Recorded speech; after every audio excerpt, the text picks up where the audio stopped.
Бейнебаянды бастамас бұрын айта кетейін. Каналға аз ғана адам жетпей тұр. Подписка басып кетсеңіздер, разы боламын. Бұл ешкімге айтылмаған сыр. Толық әңгімесін видеодан тыңдаңыз. 50-ге келген Айсұлу өмір бойы шыдай тұрсам бәрі өз орнына келеді деп өмір сүрді. Ол ешқашан еркекке сүйеніп көрмеді. Ешкімнің алақанына қолын толық сеніп ұстап көрмеді. Ал бүгін ол алғаш рет біреудің жанында түнемек. Төсекке қарап тұрып жүрегі атша тулады. Бұл қарапайым ғана төсек еді. Ақ жайма, 2 жастық. Бірақ Айсұлу үшін бұл бөтен әлем. Қорқыттырсын ба, деді күйеуі баяу. Ол үнсіз басын изеді. Айсұлудың өмірі басқаша басталған. Ол 20-ға келгенде әкесінен айырылды. Анасы сырқаттанып қалды. 3 інісі бар еді. Мен тұрмысқа шықсаң, бұлар кімге қалады, деп ол өзім құрбан етті. 25-інде де айтты. Әлі ерте. 30-ында әлі уақыт емес. 40-қа келгенде енді кеш. Ал 50-ге жеткенде өмірдің өзі оны ұстап алып, сен де адамсың, сенің де бақытың бар деп алдымнан шықты. Күйеуі Бекжан. Ол да жастықта жолы болмаған, ажырасқан, жалғыз қалған адам еді. Екеуін таныстырған көрші апай. Алғашында Айсұлу, маған не керек ол, деп бас тартқан. Бірақ жалғыздық түндері ұзақ еді. Бекжан асықтырмады, сөзбен жараламады, қолын да бірден тигізбеді. Сол үшін Айсұлу келісім берді. Тойлары да қарапайым өтті. Ешкім үлкен үміт артпады. 2 кәрі бір-біріне серік болсын деген ниет қана. Ал бүгін олардың алғашқы түні. Айсұлу қолын қалай қоярын білмей отырды. Көзін төмен салды. Бекжан оның қолын жай ғана ұстап, егер дайын болмасаң, күтемін деді. Сол сәтте Айсұлудың көзіне жас келді. Білесің бе, деді ол дірілдеп. Бұны білгенде, ерте тұрмысқа шығатын едім. Бекжан таң қалды. Нені, деді жай ғана. Айсұлу көз жасын сыртып. Әйелдің де жүрегі барын. Қорқудым да жылы жағы болатынын. Біреудім асықпайық деген сөзі адамды емдейтінін. Ол өмірінде алғаш рет өзін әйел сезінді. Түн тыныш өтті. Бірақ Айсұлудың ішінде бүкіл өмірі төңкеріліп жатты. Ол өзіне өзі сыбырлады. Мен кешіккен жоқпын. Мен тек өз уақытымда келіппін. Ал Бекжан сол түні түсінді. Бұл әйел өмір бойы шыдап келген, бірақ сынбаған адам. Ал алда? Айсұлуды өткен өмірдің ауыр құпиялары, туыстардың сөзі, қоғамның маза бермес көзқарасы, және нағыз махаббатты кеш болса да, сезінудің ауыр жолы күтіп тұр еді. Айсұлу таңертең ерте оянды. Күн сәулесі перденің арасынан сығалап тұр. Басында мың ой. Кеше болған түн түс секілді. Бірақ денесіндегі тыныштық бәрінің шын екенін сездірді. Ол төсектің шетінде үнсіз отырды. 50 жыл бойы өзі туралы ойламаған адам бір түнде бүкіл өмірін қайта қарап шыққандай болды. Бекжан ас үйде шай қойып жүрген. Дыбыстар таныс, бірақ бөтен үйдің дыбысы сияқты. Ұйықтай алмадың ба, деді ол. Ұйықтадым, деді Айсұлу. Бірақ бұрынғыдай емес.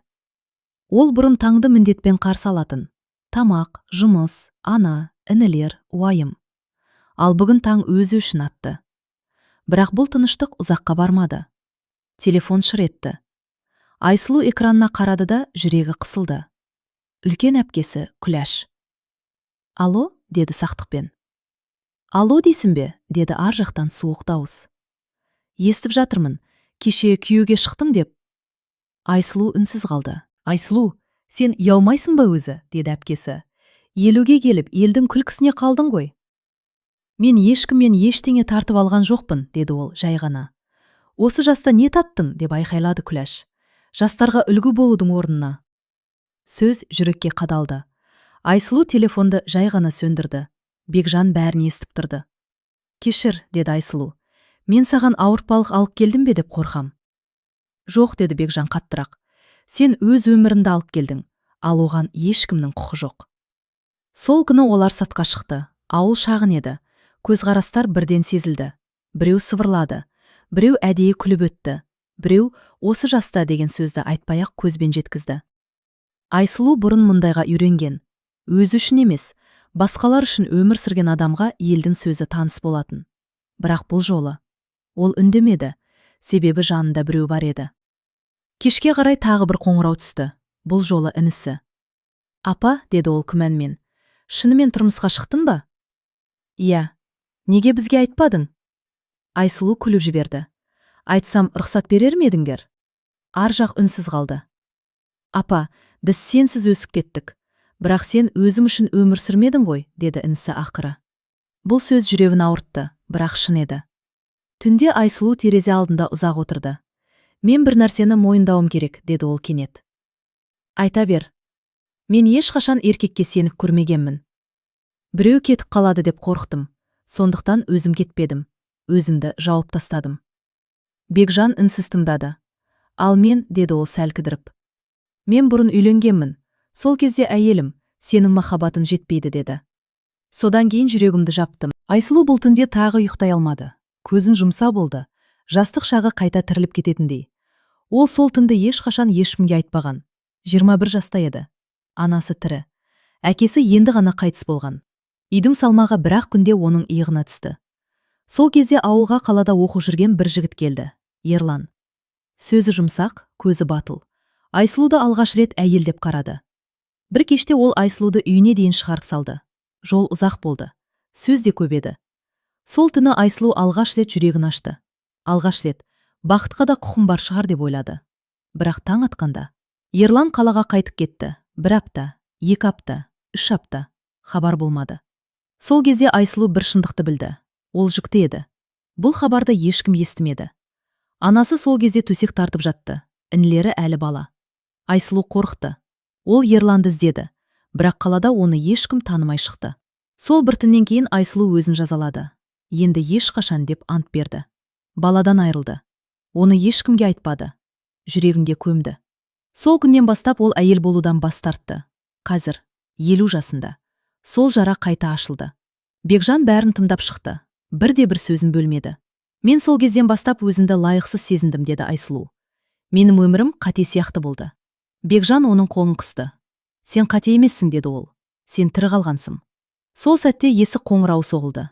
Кеш еді. Бекжан есікті ашты. Босағада бір әйел тұрды. Сымбатты, күтімді. Көзінде суық күлкі. Сәлем, Бекжан, деді ол. Таныстырмайсың ба? Айсұлудың жүрегі зу етті. Бұл Гүлнар. Менің бұрынғы әйелім, деді Бекжан ауыр күрсініп. Мен сенің үйленгенімді естідім, деді Гүлнар Айсұлуды басынан аяғына дейін шолып. Қызық таңдау екен. Айсұлу үндемеді. Бірақ ішіндегі жара тағы ашылды. Мен тек бір нәрсе айтқым келді, деді Гүлнар. Сен әлі де маған қарсысың, Бекжан. Есіктің артында өткен өмір тұрды. Ал үйдің ішінде кешіккен махаббат. Екеуінің ортасында сынақ басталды. Гүлнар табалдырықтан асықпай аттады. Бұл үйдің иесі өзі сияқты сезінетіндей, жан жағына еркін көз жүгіртті. Жақсы тұрыпсыңдар екен, деді ол мысқылмен. Қарапайым, бірақ тыныш. Айсұлу оның даусынан бірден қауіп сезді. Бұл үйреншікті қызғаныш емес, бақылап үйренген әйелдің үні еді. Бекжан есікті жауып, сабыр сақтауға тырысты. Не үшін келдің, деді ол тура сұрап. Гүлнар сөмкесінен қағаз алып шықты. Мен сені ұятқа қалдырғым келмейді, деді ол. Бірақ бұл қағаздарда сенің әлі де шешпеген мәселелерің бар. Айсұлу қағазға қарамады. Ол Бекжанға қарады. Мен сенің өткеніңді білгім келмейді, деді ол тыныш. Бірақ осы үйге келген адам мені сыйлау керек. Бұл сөз Гүлнарды таң қалдырды. Сыйлау, деп күлді ол. Сен кімсің өзі? Айсұлу алғаш рет даусын көтерді. Мен осы үйдің әйелімін, деді ол. Жасыма да, өткеніме де қарамай. Бекжан үнсіз қалды. Бірақ бұл үнсіздік қолдау еді. Гүлнар көзін сығырайтып. Бекжан, сен шынымен осы әйелмен, деп сөзін аяқтай алмады. Иә, деді Бекжан қатты. Мен дәл осы әйелмен тыныштық таптым. Бұл сөз Гүлнарды ашуландырды. Тыныштық, деді ол.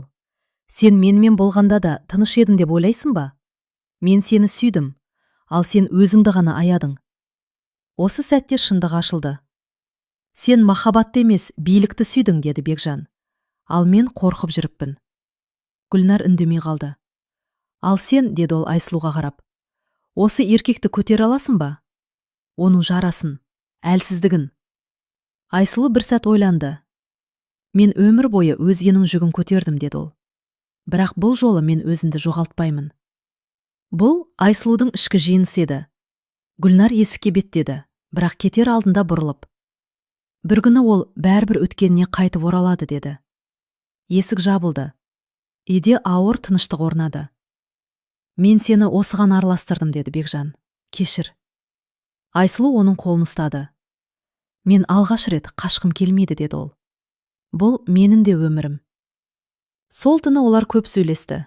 Жасырынған сөз қалмады. Айсұлу ішінен түсінді. Өткен кетпейді. Бірақ оған бағынбауға болады. Ал бұл тыныштық ұзаққа созылмайтынын екеуі де сезді. Себебі ертең Айсұлуды ауылдың үлкендері шақыртып жатқан еді. Айсұлу ауылдың ортасына қарай баяу жүріп келе жатты. Қасында Бекжан. Бірақ бұл жолы ол өзін жалғыз сезінді. Ауылдық клубтың алдында адамдар жиналып қалыпты. Әйелдер сыбырлайды. Еркектер үнсіз, бірақ көздерімен үкім шығарып тұр. Міне, өзі де келді. 50-ге келіп не іздеген? Ұят қой. Бұл сөздер Айсұлудың құлағына емес, жүрегіне тиді. Клубтың ішінде ұзын үстел қойған. Алдыңғы қатарда ауылдың үлкендері, ақсақалдар, абысына жын. Айсұлу қызым, деді ең жас үлкені. Сені жамандыққа қимаймыз. Бірақ елдің де сөзі бар. Айсұлу орнынан тұрды. Қолдары дірілдеді. Бірақ дауысы шықты. Айтыңыздар, деді ол. Мен не істедім? Сен, деді бір әйел орнынан тұрып. Жас қыздар тұрмысқа шыға алмай жүргенде, сен осы жаста күйеуге тидім. Бұл ұят емес пе, деді екіншісі. Айсұлу бір сәт көзін жұмды. Мен 40 жыл бойы ешкімге кедергі болған жоқпын, деді ол. Біреудің орнын тартып алған жоқпын. Мен тек кешіккен өмірімді бастадым. Ал жастықта неге шықпадың, деді біреу күле. Әлде бірдеңе болды ма? Осы сұрақ найзадай қадалды. Бір сәт тыныштық орнады. Сол кезде күтпеген жерден Күләш әпкесі орнынан тұрды. Айтайын мен, деді ол. Бұл қыз кезінде абыройынан айырылған. Зал гу ете қалды. Айсұлуның көзі қарауытып кетті. Ол өзі кінәлі, деп жалғастырды Күләш. Сондықтан ешкімге шықпай, бізге масыл болып жүрді. Бұл ең ауыр өтірік еді. Ең ауыр сатқындық. Айсұлу тік тұрып қалды. Бұл өтірік, деді ол әрең. Сол сәтте Бекжан алға шықты. Жетер, деді ол қатты. Бұл әйел өмір бойы бәріне тірек болған адам. Ал сендер оның бір ғана бақытты таңдаған кешіре алмай отырсыңдар. Зал тына қалды. Егер біреуге жауап беру керек болса, деді Бекжан, алдымен маған жауап берсін. Айсұлу оның артына жасырылған жоқ. Керісінше бір қадам алға шықты. Иә, деді ол. Мен қателестім. Мен жыладым. Мен жалғыз қалдым. Бірақ мен адам болудан бас тартқан жоқпын. Көзінен жас ақты. Бірақ ол сыртпеді. Ал сендер мені соттауға құқылы емессіңдер. Үлкендер үнсіз қалды. Бұл үнсіздік жеңіліс еді. Сол күні Айсұлу ауылдан кету туралы ойлады. Ал түнде Бекжан бір шешім қабылдады. Ол Айсұлудың қолынан ұстап, біз бұл жерден кетеміз, деді. Басқалар үшін емес, өзіміз үшін. Көшетін күн жақындаған сайын Айсұлуның жүрегі ауырлай берді. Бұл ауылда оның жастығы қалды. Қайғысы да, еңбегі де, үнсіз төккен көз жасы да осы жерде еді. Үй жинап жүріп, ол ескі сандықты ашты. Ішінде анасының орамалы, әкесінің сағаты және сарғайған бір қағаз. Айсұлу қолы дірілдеп қағазды ашты. Бұл ауруханадан берілген ескі анықтама еді. Ұрық өздігінен түсті деген бір ғана сөйлем. Ол сол сәтті қайта есіне алды. Жалғыз, суық палата, ешкімнің қолы жоқ. Мен тірі қалдым, деп сыбырлады ол. Бірақ жүрегім сол жерде қалып қойды. Сол күні кешке есік қағылды. Бекжан жоқ еді. Айсұлу өзі ашты. Босағада тұрған адамды көргенде, аяғы жерге жабысып қалғандай болды. Сәлем, Айсұлу, деді ер адам. Бұл Ерлан еді. 29 жыл. 29 жыл өткен. Шашына ақ түскен, көзі шашаңқы. Сен, деді Айсұлуның дауысы шықпай. Мен сені көп іздедім, деді Ерлан. Бірақ кеш білдім. Айсұлу бірден түсінді. Ол бәрін білген. Айтпа, деді ол. Кеш. Бала, деді Ерлан дауысы дірілдеп. Бала бар еді ғой. Айсұлу көзін жұмды. Жоқ, деді ол қатты. Ол жоқ. Және ол сенің өміріне кірмейді. Ерлан басын төмен салды. Мен сол кезде қорқақ болдым, деді ол. Мен қаштым. Мен де қаштым, деді Айсұлу. Өмірден. Осы сәтте Бекжан кіріп келді. Үйдегі ауыр ауаны бірден сезді. Бұл кім? Деді ол сабырмен. Өткен, деді Айсұлу. Бірақ аяқталған өткен. Ерлан Бекжанға қарап, мен кешігіп келдім, деді. Бірақ шындықты айтуға міндеттімін. Шындық кеш болса да, деді Бекжан, оны екеуміз шешеміз. Ерлан кеткен соң Айсұлу жылап жіберді. Мен сені жоғалтамын ба деп қорқам, деді ол. Бекжан оның маңбайынан сүйді. Сен мені жоғалтпайсың, деді ол. Себебі сен қашпайсың. Түн ортасында телефон шырылдады. Айсұлу жауап берді. Айсұлу апай, деді бейтаныс дауыс. Мен сізді табу үшін көп іздедім. Сіз кімсіз? Менің атым Данияр. Мен балалар үйінде өстім. Құжаттарда сіздің атымыз бар. Айсұлуның қолынан телефон түсіп кете жаздады. Қалай? Деді ол сыбырлап. Маған анасы тірі деген белгі қалған, деді жігіт. Мен сізбен сөйлесуім керек. Бұл соңғы соққы еді. Бірақ ең үлкен үміт те осы еді. Айсұлу сол түні таң атқанша көз ілмеді. Телефон жанында жатыр. Жүрегі соққан сайын шыр ете қалама деп селт етеді. Анасы тірі. Жоқ. Баласы тірі. Ол осы сөзге өз де сенбей отырды. Егер бұл қате болса ше, деді ол сыбырлап. Егер бұл жай сәйкестік болса ше. Бекжан оның жанында үнсіз отырды. Қорықсаң да қашпа, деді ол. 40 жыл қаштым. Енді тоқта. Таңертең олар жолға шықты. Көрші қаладағы балалар үйіне. Айсұлу жол бойы терезеге қарап отырды. Әр ағаш, әр бұрылыс. Жүрегін одан сайын қысқандай. Ол мені жек көрсе ше, деді бір кезде. Неге тастадың деп сұраса ше. Бекжан көлікті баяулатып. Егер сұраса шындықты айтасың, деді. Ал егер жек көрсе, сен бәрібір анасысың. Балалар үйінің ғимараты сыр еді, бірақ Айсұлу үшін ол тағдырдың есігі болатын. Кабинетте отырған әйел құжаттарды ақтарды. Я, деді ол ақыры. Данияр, 29 жаста. Анасының аты Айсұлу. Бас тарту емес, уақытша қалдыру деп көрсетілген. Айсұлу жылап жіберді. Мен оны тастамадым, деді ол. Мен тірі қалу үшін солай істедім. Ол сені көптен бері іздеп жүр, деді қызметкер. Бірақ кездесуге дайынсыз ба? Айсұлу басын изеді. Аяғы дерілдеп тұрды. Есік ашылды. Бөлмеге ұзын бойлы қара торы жігіт кірді. Көздері өзіне ұқсас еді. Сәлеметсіз бе, деді ол. Апа? Жоқ. Айсұлу апай? Айсұлу орнынан тұра алмады, тек қолын созды. Данияр, деді ол. Балам. Бұл сөз шыққанда бүкіл денесі қалтырады. Данияр бір қадам жақындады, сосын тағы бір. Мен сізді жек көрмеймін, деді ол бірден. Мен жауап іздедім. Менің неге жалғыз өскенімді білгім келді. Айсұлу тізерлеп отырып қалды. Кешір, деді ол. Менің қолымнан басқа ештеңе келмеді. Данияр үнсіз қалды, сосын ақырын ғана. Мен тірі қалғаныңызға қуаныштымын, деді. Бұл кешірмеді. Айқайсыз, көз жассыз. Бірақ ең ауыр әрі ең шынайы. Бекжан сыртта күтіп тұрды. Кіргенде Данияр оған қарап. Сіз анамның күйеусіз бе, деді. Я, деді Бекжан. Егер қарсы болмасаң? Мен қарсы емеспін, деді Данияр. Анам жалғыз болмауы керек. Бұл сөз Бекжанның жүрегін босатты. Кешке Айсұлу баласымен бірге шай ішті. Қарапайым, тыныш.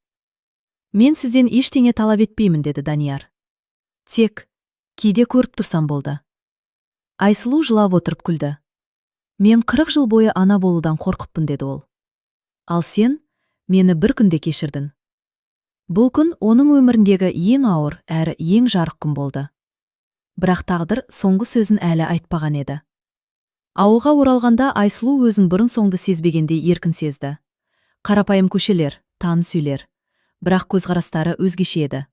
Қоғамның сыңғыры, сыбырлары бұрынғыдай ауыр емес, тек қана әңгіме. Бекжан қолын оның қолына қысты. Біз бірге өтіп кеттік, деді ол. Енді тек өзіміз үшін өмір сүреміз. Айсұлу оған қарап күліп жіберді. Шынымен ме, деді ол. Менің өмірім, енді менікі ме? Я, деді Бекжан, сенің уақытың келді. Данияр да олардың қасында тұрды. Жас жігіттің жүзінде сүйіспеншілікпен түсіну. Апа, деді ол, мен сізді жақсы көремін. Бірақ сіздің бақытты болғаныңызды көру мен үшін маңызды. Айсұлу оны құшақтап алды. Сенің әрқашан жүрегіңде болатынын білемін, деді ол. Ал мен өзіме де, өз бақытымға да құқым бар екеніне көзім жетті. Көшеде адамдар әдеттегідей сыбырлады. 50-ге келіп тұрмысқа шыққан, деді біреу. Айқай, бірақ бақытты көрінеді, деді екіншісі. Айсұлу бұларға назар аудармады. Жүрегі жеңіл, бірақ әрбір көзқарас оны бұрынғы ауыртпалықтан ажыратқандай болды. Түнде үйде үші бірігіп шай ішті. Қарапайым, тыныш. Бірақ әрбір сәт алтынға тең. Бекжан Айсұлуды қарап, сенің өмірің керемет әңгіме болды, деді ол. Қиыншылықтар көп болды, бірақ бәрі бізді осы жерге алып келді. Айсұлу басын изеді. Мен кешігіп келдім, деді ол күліп, бірақ енді мен өз уақытымдамын. Данияр араласты. Енді бәрі дұрыс сияқты, деді. Сіздер менің отбасымсыздар. Айсұлу сыртқа қарап аспанға көз тастады. Жарық ай сәулесі бәрін ақшыл алтынға бояп тұр. Бір кездері қатты қорқып өмірден қашып жүрген әйел енді шын мәнінде тірі еді. Қолы Бекжанның қолында, жүрегі бала мен серіктісінің қолында. Өмірде кешігудің өзі сабақ, деп сыбырлады Айсұлу. Бірақ кеше емес, бүгін басталса, бәрі дұрыс. Сол сәтте терезеден жеңіл жел өтті. Өткеннің көлеңкелері артта қалды. Болашақ таза, ашық, жылулыққа толы. Олар үші бірігіп, жаңа өмірге қадам басты. Қарапайым үй, қарапайым тағдыр, бірақ шын бақыт. 50 жастағы алғашқы махаббат, алғашқы бақыт кеш болса да келген еді. Және Айсұлу ішінен сыбырлады. Мен кешіккен жоқпын. Мен тек өз уақытымда келдім. Түн тыныштығы мен жаңа өмірдің бастамасы бірге үйлесті. Өмір бойы күткен тыныштық, махаббат және отбасы енді олардың болды.